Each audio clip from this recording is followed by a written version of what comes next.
It's time now for the Gem Young Wealthcast.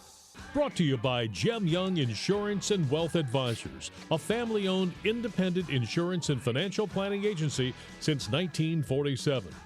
Now, from their studio on Star Center Drive in Canfield, Ohio, here's the host of your program, Leo Daprile.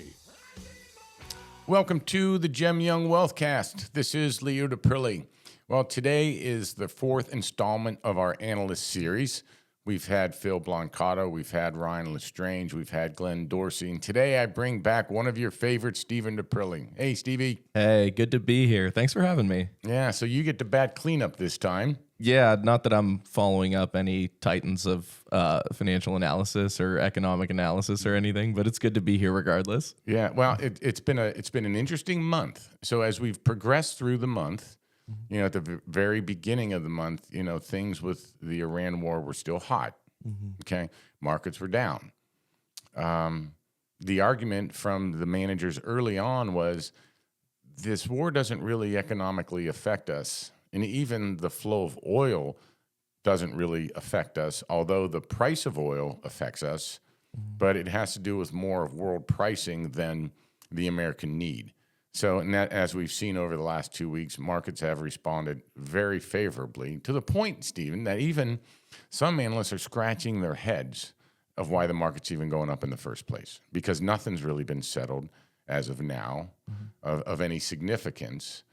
This looks like any time there's a conflict in the Middle East, it runs the risk of going on forever because their conflicts have gone on forever. They don't trust each other. They never did. So part of the premise here is, okay, with all that information, that's sort of pointing to have been headline risk. It's kind of where I've been landing on it with some of the other of our analysts been landing on. It's more headline risk than it is real economic damage. So in light of that, we even had Glenn Dorsey saying things like, he saw that 4 to 6 weeks before the end of the quarter, we had analysts ratcheting up earnings estimates, which he said is highly unusual. Normally they're ratcheting them down because, like we've talked about ad nauseum on the show, analysts hate to be wrong. He's surprised to see them going in the opposite direction. And at that time, stock prices were down. So they both went the opposite directions, right, of where they normally do. So now we're starting to see maybe that's the catalyst for the bump. Earnings season is still just really kicking off. We don't have a true, clear picture of that. But one of the things we talked about that what I'm watching for is not their earnings, which everybody's expecting to be great, but what sort of guidance companies are going to start giving us, right? Right. Yeah. I think it's a really interesting market that we have. I think it's strong economic backdrop with some boogeymen, as I like to refer to them to, as there always are in any market. And ironically, this is a fairly normal market, right? There's certain things about the economy that are very, very strong. There's certain things that I guess are still strong, or if not more neutral to weak. And I think it's setting up between the Iran war and between earnings and between a couple of really great years in the market and us being priced very well. I think it's setting the stage for a really interesting couple of quarters here. So very interested. Yeah, that's the thing too, because the current position, and I said to both Glenn and Phil, I said both were staying true to what their projections of where the major indexes were going to finish their January projections. They're staying on them. And they're both saying there's going to be back to what we consider normal volatility. And part of the challenges is helping our clients navigate something like a war, because war is different. War is different than just a market correction. There's a lot of fear and anxiety that go with war. It's violent. It really scares a lot of people. And people worry about what that's going to do to them. Right? Yeah, there's absolutely a humanitarian element to it. But typically speaking, and I'm not necessarily saying that's the case here, but typically speaking, wars are actually good for the economy. The government tends to spend more on things like defense, right? That boosts GDP, that injects money into the economy, right? Things tend to perform better during war times. But I think what's unique about if nothing else other than the timing of this is we're still reeling and trying to heal from inflation, and we haven't healed yet completely. And I think what the headline risk is, you get worried about this, that, or the other thing, but I think the only rational headline risk is a prolonged war. And from an economic perspective, of course, putting the humanitarian piece beside this and the politics of it, which I'm not nearly educated enough to comment on. But the economic aspect of it is the prolonged war, right? That leads to a general rise in this specific instance of inflation, right? And particularly with energy costs, which increase the costs of almost every business, right? Every business consumes energy to one degree or another in this country, and that's ultimately what drives the market, ultimately what buoys the economy. So it's interesting to see how that's going to play out, because that's I guess again that's the headline risk here, and it's a headline risk too at the same time. I think to try and read the tea leaves, which is a bit of a fool's errand when, at least for me, from where I sit in my profession and my level of specialization or expertise, whatever you would like to call it, it's hard for me to predict what this president, any president, is going to do in the face of war. But again, to read the tea leaves, it does appear that he being President Trump, has a vested interest in getting a quick outcome from this. That's why he's approaching peace talks before the opponent is completely battered down, right? That's not necessarily where Iran's at, from my understanding. So I think he's really trying to get a swift end to this, so we don't have the headline risk remains just that, a headline risk, and doesn't become an economic reality. That's the interesting part of this conversation, because that's where the geopolitical risk comes in, because it's a midterm election year, and having a resolution from a political perspective gives leverage to the Republican Party. A prolonged war gives ammunition for the Democrats. So whether this isn't a political discussion about which side you're on, it's about what's the impact on where things go. So what's he going to try to balance out in terms of all this? He's going to try to balance out getting a, but you only can get to a truce if both sides want to get there, right? And lasting peace, if both sides want to get there.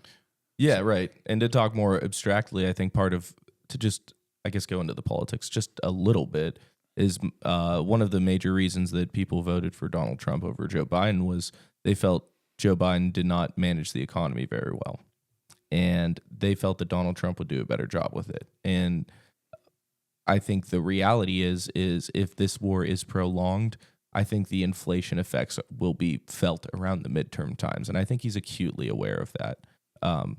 That's my speculation, but I do think the economic effects will be felt within 6 months if we're still fighting this war 6 months from now. So that's certainly, I got to imagine that's top of mind for him as this conflict plays out. So that's one of the things I asked both Glenn and Phil, the new Fed chair coming in, is an impossible job. Impossible. For what the president wants and what he's going to be able to deliver, because the data on the market, says that prior to the war, there was only a 23% probability of one rate cut this year. And if there is persistent, and because inflation isn't just what we talked about previously, inflation isn't just what you pay at the pump. It's what it takes to get all your food to the stores, all your clothes to the retail outlets, and all that other stuff. So that puts the rate increase on the table, even though I don't think going to happen. I really don't. I think they're putting the warning out there to give themselves wiggle room. But if I hated this term when Powell used it before, transitory inflation. But a war could be transitory inflation if they choose to interpret it that way. But we don't know. Yeah. Yeah, that's certainly the case. And it is a tough job. And I think the rhetoric of the Fed. I like that. I've never heard the Fed. I think I just made it up. Wow. So I'm going to start using that on this podcast more, as all your listeners cringe hearing me say Federic. I think that's more. I'm more keen to listen to that in economist outlooks than a presidential rhetoric, because they're playing absolute chess. They're focused on more than just what the economy's going to do or not do. So Yeah, and I think the other Persian Gulf states will probably do more to push a peace deal than we will, because they have more to lose. yeah, I'd like to think so. And I think I heard this from I might have heard this on Phil Blancato's podcast. And don't quote me on this, but I'm fairly certain that I won't use a specific number. Let's just say the vast majority of our oil in the United States of America does not actually. I don't know if he talked about it here, but does not actually come anywhere near the Strait of Hormuz. Most of our oil comes from us, Right. actually. And again, that shields us to a certain degree, but let's just say it's 10% comes from the Strait of Hormuz, right? That still affects the price, right? That still affects the scarcity of oil, right? If there's scarcity, that's going to increase the price. That's just basic supply and demand. And oil's, if you buy oil from Venezuela, or you buy it from Iran, or you buy it from the United States, at the end of the day, it's all oil. So it's something we call perfect competition. So price is going to be pretty homogeneous, meaning it's the same throughout really the globe. Well, somebody asked me off air, Stevie, they said, if we can supply ourselves our own oil, which we can, why are we paying so much? And my answer was, well, this is capitalism, because it's worth whatever it's worth on the open market. Yeah, it's the capitalism in a global economy. Yeah. Right. It's where it's working out. So there's a lot of manufacturers that are still reaping the benefit of this, oil manufacturers reaping the benefit of this. But like all things, it'll hit its reason point at some point. So let me ask you this question, Stevie. Client reactions to all of this, because you're on the front line since you're the president of Gem Young Wealth Advisors. You're more hands-on with the service team, client liaisons, paraplanners. What kind of reactions have you been getting from our own clients about all this, and how are you guys responding to it? Yeah, I think the reaction throughout a lot, not everyone, but many of our clients has been, many of the more let's jump to cash clients have been asking me just that question, and thinking that at the end of the day that this is a bad thing. We should hide from the market for right now. And I think the reality is just, and how do we handle that is, right, you educate, right, and you inform them as past patterns, past trends, why it's rational or not rational to do that. And though your client might see that as safe, you have to educate them on why that's a gamble, and why that's actually a very risky move to cash, because oftentimes gains in the market come in very short bursts, right? Most of the day, most years, it's between 5 to 10 market days where most of the gains are made up, and most of the losses are had too. So it's a risky move to try and hide from it and time the market. You got to be right when to get out. You got to be right when to get back in. On top of that, as I brought up earlier, at the end of the day, wars are kind of good for the economy. As bad as that kind of, as nasty as that kind of feels to say out loud, it is good for the economy, right? As we alluded to earlier, and inflation is something that I think is nothing more than a fear or a risk right now, and it's not a reality of the level where, really what I mean by that, the level where the Federal Reserve talks about raising rates. I don't think we're anywhere close to that yet to have that discussion. If nothing else, to acknowledge that that's a risk 6 months from now. I think one of the things that I see, back to your discussion, when people make decisions on whether to get in or get out, it's post-crisis information. Yeah. And the post-crisis information typically means I'm nervous, it's down, and people get into this mode of, let me get out before I lose all my money. That's the irrational risk. We know that. We see it all the time. And then once it starts to settle down, they say, okay, it's safe to get back in. But that way of thinking creates a sell low, buy high mentality. It very much does. And and the average investor left to their own devices does just that. So it's important that we recognize that. And again, kind of the post-crisis, right? Most of those calls weren't had when the market was at its high, right? It wasn't when it was much more after the S&P, for example, fell off, 7-8%. That's when you start getting those calls, and it's like, well, that might be it. Like that might, if you think about it, this, It wouldn't be rational to say that this is wrapped up in a week or two. It wouldn't be irrational to say it's going on for 6 months, of course, right? But if it is wrapped up in a week or two, you probably saw the bottom already for the year, and that's why it's important to have those discussions and address those fears. And I always say that the best tool against fear is knowledge, right? And looking at a situation with a clear head and use all the information available to you. Right. And to that point, we had no economic damage to speak of. We have, to your point, we have fear still. Mm-hmm. Fear of, if this goes on a long time, what does it mean? And fears, it's a tough emotion for people to manage, because when you have fear, it's afraid of the outcome, afraid of a negative outcome. Yeah. You never have fear of a perceived good outcome. You have excitement. Right. And as much as people try to pull away from that, that's still the challenge. So a lot of our clients, we've trained them through time, that it's time, not timing. So in the last month has proved that way of thinking was extremely beneficial too. Nobody liked what we went on the way down. But like I've said in prior podcasts, Stephen, that when our clients opened up their Q1 statements, they were pleasantly surprised that their investments did not perform like the market did, because of the way we do things with, I like to say, every portfolio has a defense along with an offense, and that we shielded our clients from much of that headline risk. But if they weren't looking at their portfolios and just looking at the markets, it was creating a level of anxiety that really wasn't there. Right. So I think there was a lot of, oh, that's not so bad. Yeah, and I think part of that too is bonds. Rates have held steady, right? So if that's the case, then you're just receiving income from your bonds, right? Which provides stability and a certain level of stability to your portfolio, regardless of what the stock market's doing. And that's why you're active, and that's why this year is a great year of the argument, quote unquote, and really the discussion surrounding diversification, which is, I'm sure you've heard every financial advisor on the planet talk about that at one point or another. But the world economy, the MSCI World Index, has been outperforming the S&P 500 marginally, but so far this year they have been outperforming, right? So that's giving, quote unquote, more stability, but also better performance to your portfolios, right? Than rather just the S&P and forget it type of philosophy.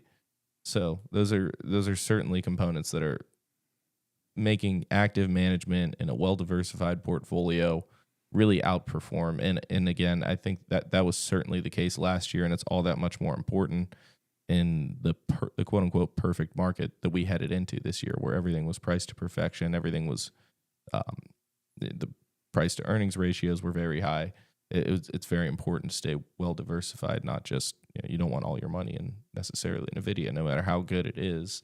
I'm just throwing a random stock out there, by the way, something accessible that you guys have heard of before, not a buy or sell recommendation. But you don't want to necessarily have all your eggs in that one basket, because even though it's a great, even though that stock may be great, even though that the future outlook for its performance looks great, in the short run, it's still really expensive and it might be overvalued, which is why you diversify, right?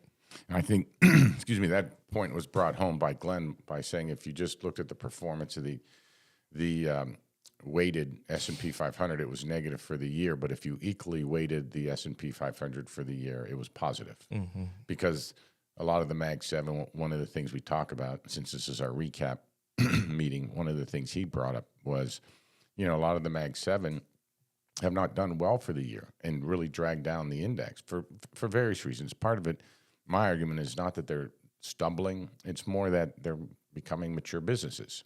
Yeah. And they're starting to behave like very large companies, where that massive accelerant for growth just gets hard to do because of their sheer size. I completely agree. The revolutionary Say that again, Stephen. I completely agree. Wow. I think something just I'm froze of over. the same opinion, for example. Yeah, I think a lot of that is the fact that the business cycle is sped up for some of these companies. They're flush with cash quicker. They're massive faster, and also the AI boom, right? Where they received so much capital, they barely knew what to do with it. So yeah, I think there's something to be said there. Yeah, and I spoke about this back last October when we talked about, I took the position that all these companies were borrowing hundreds of billions of dollars to build these data centers to power AI. And that's what everybody was talking about. Every time somebody announced a deal, their stocks went up. Mm-hmm.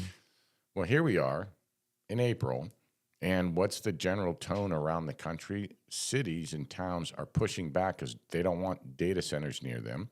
They don't want the increased cost of their own utility bills because of these data centers. So the process of building and getting these things off the ground has slowed greatly, right, because of that.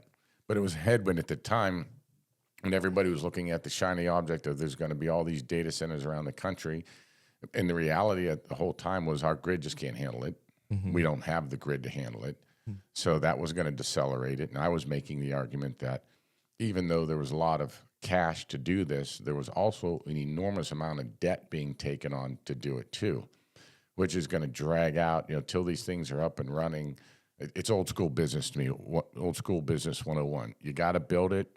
You got to figure out how to pay for it. You got to figure out how to make a profit doing it. Mm-hmm. And I don't think they're there yet with the data centers and AI. That's why, even though it's still hot, I think there's going to be so much damage in the AI space once they start deciding who the leaders truly are, mm-hmm. and who's really going to go away and who were a bunch of great ideas that just couldn't get there. I don't know if I necessarily agree with that, to be honest with you. I think that's better. There we go. This is more on brand. This is much more on brand. Yeah, I don't know that I necessarily agree with that. I think what's unique about this is I think the market has really learned its lesson from the .com bubble, where if it has .com after it was getting bought up, it had an IPO, and it increased in 150% value, just throwing random numbers out there. There was legitimate like a fervor to that, and I think there's a lot more rationalization, and I think, and I hate to bring it up again, and I'm not buy or sell recommendation, but NVIDIA is kind of a great example of, well, they make the chips that are bleeding edge for artificial intelligence. Now there might be different software companies trying to get claw their way and make their name for it. But the reality is either way, they're going to use a NVIDIA chip, and Intel's trying, but they're still behind. They're still behind NVIDIA, and they're catching up, but slowly. Right. And I think that's what the rational market look is it's not, 100 different AI companies, right? I think all the big players are companies like Microsoft and Google, and they've been doing it for years, and everybody's maybe dabbling a little bit, but it's largely, borrowed software that's tailored for their specific businesses. So it's a lot, and I'd love to sit here and be the bear in the room, but I don't know that necessarily you're going to see companies falling off the face of the planet or these being unwise investments. The companies that are leading the way not only have been leading and have first mover advantage and barriers to entry, but they also are flushed with cash, and a lot of the debt that they've been taking on, a lot of that stuff still looks perfectly fine on their balance sheet because they're massive and flushed with cash.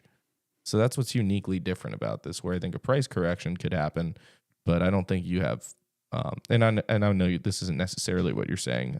Maybe just to make the point is you don't have Armageddon like we did in 2000. Oh, I agree, but I also, through my whole career, I always maintain a healthy amount of skepticism with good old fashioned paranoia. Yeah, so, but I believe it or not, I got to run to a break here real quick. I have Stephen Daprile with me today. This is our last in our series of our analyst roundtable update. This is Leo Daprile. This is the Jim Young Wealthcast. We'll be back after this break. At Jim Young Insurance and Wealth Advisors, we make planning for your future simple by offering both insurance and wealth management under one roof. Our team helps protect what matters most while guiding you toward your financial goals, whether it's safeguarding your home, health, business, or planning for a work-optional lifestyle. With everything in one place, you get seamless support, personalized strategies, and peace of mind. Call Jim Young Insurance and Wealth Advisors at 330-533-7941 today to schedule your fit meeting and experience all-in-one protection and planning. At Gem Young Insurance and Wealth Advisors, we know insurance can feel complicated and overwhelming. That's why our team is here to listen, understand your unique situation, and provide solutions that work for you. From home and auto to life, plus a team dedicated just to commercial insurance, we help protect what matters most without the stress. Don't wait until an issue arises. Call Gem Young Insurance and Wealth Advisors at 330-533-7941 to schedule your fit meeting and get the protection you need today.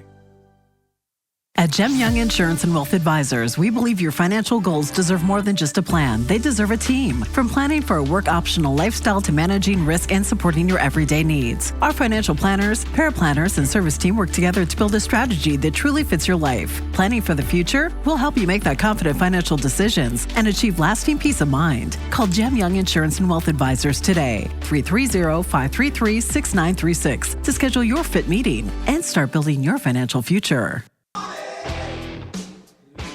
It's time now for the Gem Young Wealthcast, brought to you by Gem Young Insurance and Wealth Advisors, a family-owned independent insurance and financial planning agency since 1947.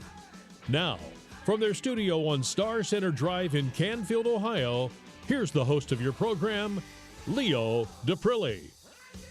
Welcome back to the Gem Young Wealthcast. This is Leo Daprile. Today marks the fourth in our series of our analyst roundtable conversations. I have with me today Stephen Daprile. He's the president of Gem Young Wealth Advisors. And we had a pretty interesting discussion the first half of the podcast, and we started going into the rabbit hole of AI, and where I think that becomes a societal issue, and that also becomes a financial issue. Even though the companies he argues that they have the capital to build all these data centers, and I don't disagree with that to a point. But I think there's a lot of companies with debt, and building these data centers to support it's going to take longer. The reason I'm harping on this is that next revolution in technology. Mm-hmm. And there's a lot of players involved. And even though it's not the .com, there's still a lot of people rushing to market to get around this. I was bringing up on the break that Anthropic's new product, I think it's called Mythos, if I have it right. Mm-hmm. It's so good that they're not releasing. And I brought this up last couple of podcasts because I think it's important. They're not releasing it to the general public because they're afraid of what it can do. It's just that good. They had a coder where they locked him out of the internet and tried to secure him out of the internet, and this Mythos got him back in. And they're finding that they've released it to a couple of large companies, Amazon being one of them, because it's able to find coding errors. And it found like 1,100 coding errors in software that they thought was tight. Mm-hmm. But its ability to reason is beyond what Anthropic even anticipated. Mm-hmm. So I think things like that, when you have a product like that, that's already that advanced, what does that do to all the other players in that space? So this goes back to the reason I bring this up is not to have an AI paranoia conversation, but to talk about, these are existing capabilities, and this can change the landscape for many companies in terms of the way they develop their products, the way they market their products, the way they run their companies, the staffing they don't need that will generally shift somewhere else. So I think there's a lot of the processes of the way the world works and businesses run that we're going to go through I believe, some profound change. So even though there's a lot of companies right now that are thriving, what does that future look like in terms of that speculation, and what's going to be the financial impact all the way down to what does it mean to the companies in our clients' portfolios? Yeah. I think, first of all, I said this on the break too, is that sounds like a genius marketing scheme. It's like, our product is so good, we can't even give it to you. It's so good, it's dangerous. You know what I mean? Like, that's kind of I don't know. Maybe it's just the skeptical nature of my skeptical nature. It sounds interesting. I think, I think the reality is too, the reality is just something that we're going to have to start overcoming. And I think it's prudent to talk about this, is the energy issue, that if and when AI continues to quote unquote explode and ingrain itself into our society, how much energy it takes, what does the future of energy look like? Why would I say that's prudent to talk about now? Why? Yeah. It sounds like a growth sector to me. It sounds like a growth sector, but I guess the point I'm trying to make is one might wonder, if the play on Venezuela and the play on Iran is more about controlling energy and becoming, and the energy powerhouse as energy becomes more important than it has been since, like, if this does blow up, right?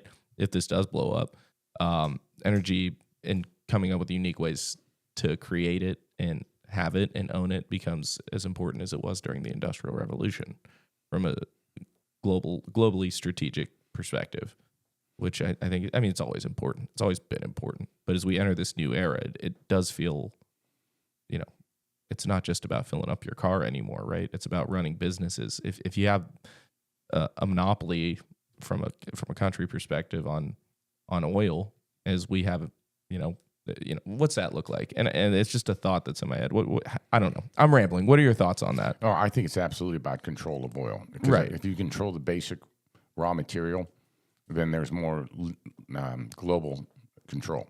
I think that's what it's about. And I don't know if it's about necessarily controlling any country. Part of it is, I think it's giving us some negotiating leverage with China as they rise in power. But one of the things I read about too, Stephen, in the past week is, and I brought this up with Phil, is if the birth rates in the United States are falling, and to continue, and this goes out 40, 50 years, that to continue economic expansion, we need a birth rate for married people of 2.19 kids, and we're currently at 1.63. So we're contracting. In long term, we're going to continue to contract. We're not. And we're better than most countries, by the way. Mm-hmm. The one I think's seriously in trouble long term is China. That's what I was going to say. If you talk to Phil about demographics, I hope you talk to him about China as well. Yeah, and I think China, in terms of their true economic muscle, I think in the next 10 to 15 years, they have enough of their own problems, because for so long they had such a large poor population, when they thought they were doing the right thing by limiting their one-child policy, and that just, without going into that again, that went wrong and just on so many levels, that they're really going to become a handicapped country pretty fast. So we don't have to worry about them. You can have all the incentives in the world you want for people to have more kids, but if they don't want to have more kids, they're not going to. Right. So that's that. Although they're currently a threat, I think there's just enough of their own internal issues that make that even more of a challenge for them to continue to. They're nothing. They're no different than the large companies that kind of hit their maturity point. Mm-hmm. They're kind of getting there too on their own, if you really look at the data. So let me shift back to the Fed. Yeah, and let's where you think the Fed's sitting in terms of policy. Mm-hmm. I think Jerome Powell is. He's done a great job.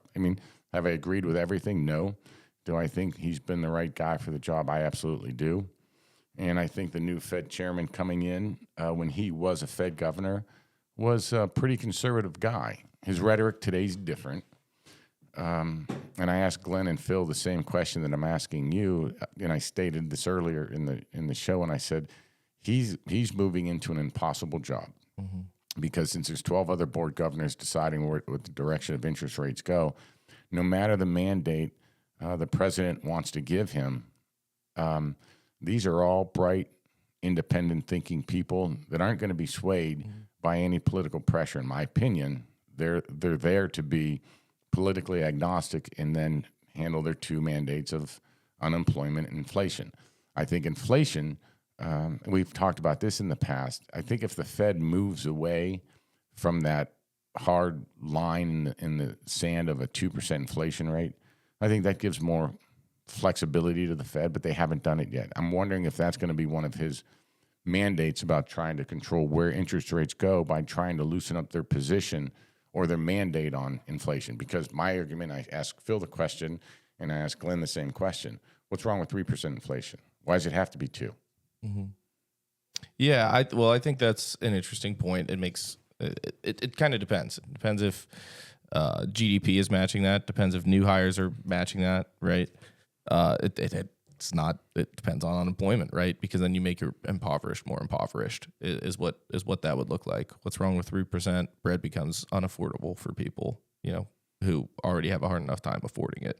I say that 3% with the proviso that wage growth is keeping up with inflation. Well, of course, if wage growth, but historically speaking, that's not been the case, right? So you don't want to put all your eggs in that basket just to pay down national debt, which is the reason why the current administration wants lower interest rates to pay down national debt. I'd love lower interest rates. I'm sure most people would love lower interest rates, but there's a cost to that. And if you lower interest rates, you will stoke inflation, and you will look at with a more mature business cycle that we're in. You're going to look at something like stagflation, just for the sake of paying down your debt, which instead of controlling interest rates to do, you need to budget appropriately and cut costs where you need to cut costs and trim the fat, as it were, which I know they've made efforts to do, but a lot more needs to be done than trying to control interest rates to do that. I think inflation and unemployment needs to maintain the priority number one, and having a rational relationship with that, so we can keep growing and keep the livelihood and keep what we've been doing for 100+ years alive, right? I think rethinking it entirely now, it's like fixing something that isn't broken, right? It's not broken. Why are you trying to fix it, right? Yeah, Stephen, I don't think there's any information for the Fed to change. Yeah, I think this is the most slam dunk neutral position that the Fed's been in a while, right? I think inflation is slowing down as of now, and that's anticipated to continue. So you leave it alone, right? You don't cut rates, you don't raise rates. It's a neutral position. And also there's uncertainty. Even if you're projecting and you project it out a few months and you say, all right, inflation should be under control. Maybe we go down a quarter point like the Fed did in, I think, December. I don't think that's a good spot to be in either, because there's uncertainty surrounding Iran. So in my opinion, until Powell's out of office, which is coming soon, it's much of a slam dunk. It's just don't touch it. And I think the Fed chair who comes in next, it's going to be kind of a slam dunk for the first couple of months that he shouldn't touch it. And I think the Fed independence has been strong as a whole, but there's been dissenters for political reasons for a while now. And I just hope that their sanctity and their independence remains intact. I'm generally not a fan of decision by committee, because I've always felt that when you made decisions by committee, especially when you're trying to run a company, that by the time you take everybody's point of view in, you make very diluted decisions just to make everybody happy, just to get consensus to make a decision. So you're not always making the best decision, you're making the best consensus decision. So I think those are fundamentally different. Mm-hmm. However, now that I've said that, this is where when you have a non-political body like the Fed, that decision by consensus makes sense.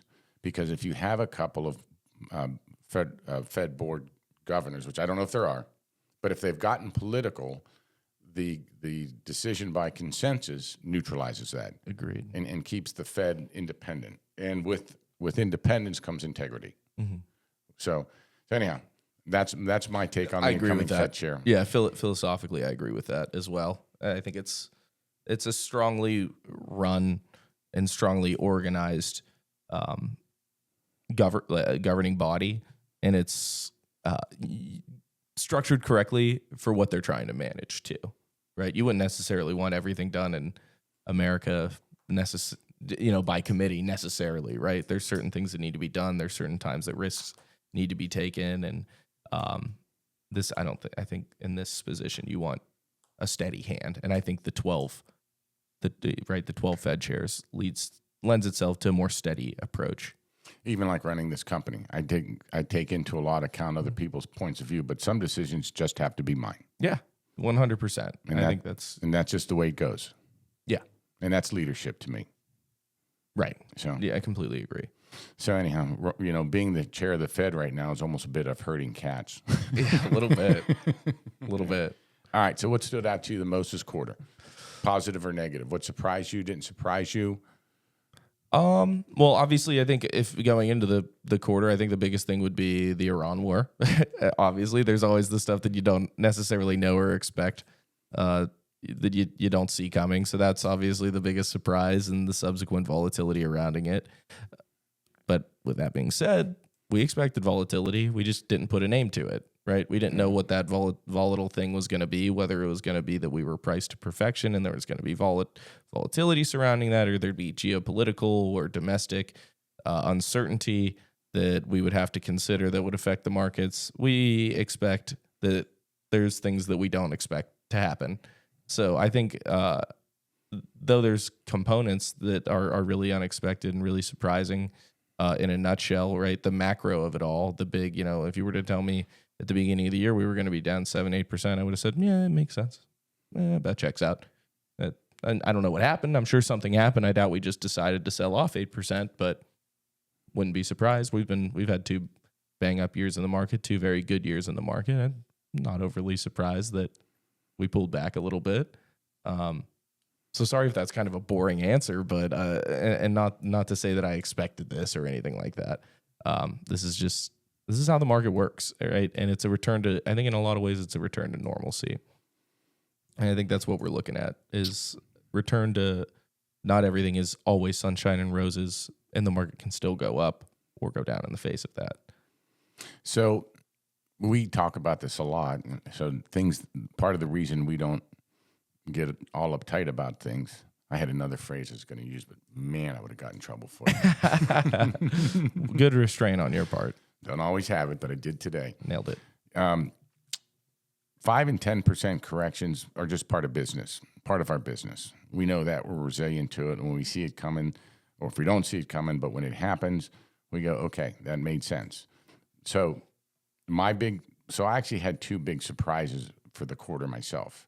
Obviously, I agree with the Iran war or conflict, whatever spin people are putting on it, certainly was the surprise. The market reaction to it was not a surprise. The surprise to me is our economic resilience and stock market performance in light of all of that. That is what's unusual for me. But it just goes back to the argument of things we've said in the past, that data rules. And data will outlast any headline risk that's out there. But the speed of which it came back and continues to power on is surprising to me. So, yeah, I think that's a great point, actually. I think the most surprising part is actually corporate earnings being so strong. Yeah. That's a great point. That might have, again, ironically, the Iran war and market volatility surrounding it is, I guess, not as surprising because just we expected some sort of volatility, as much as corporate earnings performing really well is inherently kind of surprising because of where we were at, because of what the last few years look like. So I think that's a really good point. So here's the other thing that has me scratching my head and has me scratching my head for a while. Consumer confidence is down. Business confidence is down. But nobody's cutting back. That baffles me, because normally that the consumer confidence gauge used to be the gold standard of where things were going to go. And they just seem to be disconnected. I think, again, another podcast I was listening to with another money manager, I was making a solid point that they're just not putting as much stock into that, no pun intended. Like, they're not putting as much credit to the consumer confidence index as they used to. It's become, and not that there's anything wrong with the index necessarily, right? It measures what it's always measured, but we as a country have become so polarized, right? And if you voted left, you feel terrible and this stinks. And if you voted right, this is great. Look at the year we had in the market last year. And that's why I think it's the spreading of it, right? So the gap in the middle has been getting bigger and bigger and bigger, and it's showing up in our consumer confidence numbers to the point that money managers and economists are starting to put less stock into that, less credit into that metric. Something I've talked about a lot here that I've put value in, and I've been pointing towards as a leading economic indicator and something that's worth considering. I heard that, and it really started to make me think and maybe change my perspective on it a little bit. Is the way that people feel about the economy indicative of performance or strength of the economy? Spending patterns are, and we think that consumer sentiment and business sentiment affects spending. We're seeing just societally or politically, I guess, where we're at as a country is the consumer confidence and business confidence does not equal consumer spending and business spending, right? And it's becoming a less reliable metric than it used to be. Yeah, I would agree. I used to spend a lot of time looking at those, and I really don't anymore because for years they just don't seem to correlate with what the consumer behavior pattern is. Yeah, exactly. Right. Exactly. Like I've said before on the show, and for the record, we had the same problem when Biden was in office too. So it's the same thing on both sides. It's not either side is right. It's just if your guy's not in, you're feeling bad about the economy, which has always been the case, but to a newer level than it used to be. Yeah. Sorry to interrupt. Well, no, that's a good point because if half the crowd is not happy with things, then that index doesn't really monitor true. I mean, it monitors true feelings, but to your point, half's always going to be unhappy with it. Mm-hmm. So that index doesn't really have a chance. Exactly. Yeah, to get true consumer confidence if you don't believe that your government is truly on your side for it. Right. So real quick, wrap me up. Where do you see the rest of the year going out? What do you see going on with your clients? Yeah, I think I think we're looking at a more muted year, more volatility. And by muted, I mean probably not double-digit gains. I think that's what I said going into the year. I'm sticking to that for the time being. I think it's trying to figure out what's going to happen in Iran is a fool's errand from CFP. Trying to do political analysis, but I do think there's reason to believe that can be wrapped up in a reasonable time frame, and we're not staring down the barrel of anything scary economically. And I think the market, especially when this wraps up, and if earnings continue to persist, we're going to be looking at a decent year. So that's kind of where I see things going. All right. Well, thanks for coming by today, Stevie. Enjoyed having you on as always. It's always fun. Thanks for having me. Okay. This is Leo Daprile. This is the Gem Young Wealthcast. I'll be back after this break. At Gem Young Insurance and Wealth Advisors, we know every financial journey is unique. That's why our team of financial planners, paraplanners, and service professionals work together to provide personalized strategies for a work-optional lifestyle, investments, and risk management. We're here to help you plan for today, protect tomorrow, and enjoy the life you've worked so hard for. Take the first step toward financial confidence. Call Gem Young Insurance and Wealth Advisors at 330-533-6936 to schedule your fit meeting today. Hey, it's Medicare Jer here from Gem Young Insurance and Wealth Advisors. Medicare can feel confusing, but I'm here to make it simple. With the right Medicare Advantage or Supplement plan, you can worry less about unexpected healthcare costs and focus more on enjoying life. Let's make sure you've got the coverage that fits your needs and gives you peace of mind. Call me, Medicare Jer, at Gem Young Insurance and Wealth Advisors today at 330-533-7941 to schedule your appointment, and let's get your plan in place. By calling this number, you will be speaking to a licensed insurance agent to answer your questions or provide additional information about Medicare Advantage plans, prescription drug plans, or Medicare Supplement insurance plans. This is an advertisement for insurance. Insurance and wealth management under one roof. Our team helps protect what matters most while guiding you toward your financial goals, whether it's safeguarding your home, health, business, or planning for a work-optional lifestyle. With everything in one place, you get seamless support, personalized strategies, and peace of mind. Call Gem Young Insurance and Wealth Advisors at 330-533-7941 today to schedule your fit meeting and experience all-in-one protection and planning. Now, back to the Gem Young Wealthcast, brought to you by Gem Young Insurance and Wealth Advisors. Once again, here's Leo Daprile. Welcome back to the Gem Young Wealthcast. This is Leo Daprile. Well, there you have it. We had our quarterly update with all four of our analysts, and I think there was a lot of good information for you. I hope you can appreciate the level of talent that we have on these quarterly analysis. We have some really bright people that get industry-wide speaking engagements for what they do, and we're able here to bring it to you guys 4 times a year to hear how the pros really go with it. There was a lot that was consistent. There was consistency to the resilience of our market. There was a lot of, I'll call it discounting of the economic effects of the conflict with Iran. There was consistency amongst the analysts of staying true to where they think the projections are going to be for the year.